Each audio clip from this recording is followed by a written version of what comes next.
কোরবানির পশু যিনি জবাই করবে তাকে জবাইয়ের পারিশ্রমিক দিবেন কিনা? দিবেনই।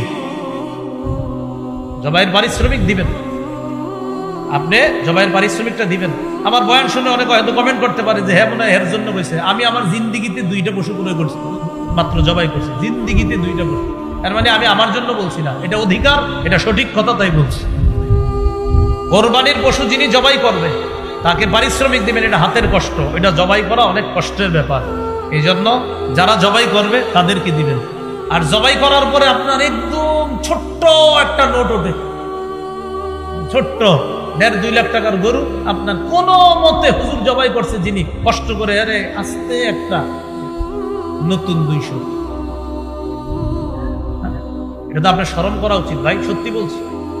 হ্যাঁ, আপনার শরম লজ্জা থাকা উচিত, এটা শরম লজ্জা থাকা উচিত। এটা আমি ওই যুগের কথা বলছি যে যুগে আমার বেতন ছিল 5,000 টাকা। ওই যুগে আমরা যে কোরবানি দিছি, ওই কোরবানি যিনি দিয়েছেন প্রায় 10 বছর 8 বছর আগের কথা, তাদেরকে আপনার ওই 100-200 দিনই।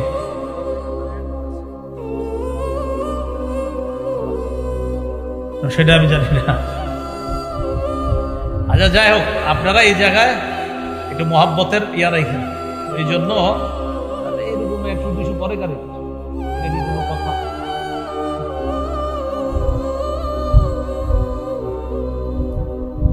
বাকিতে একটু দাঁড়াবো, প্রাণের প্রিয় সাহাবীদের আমি দেখিব।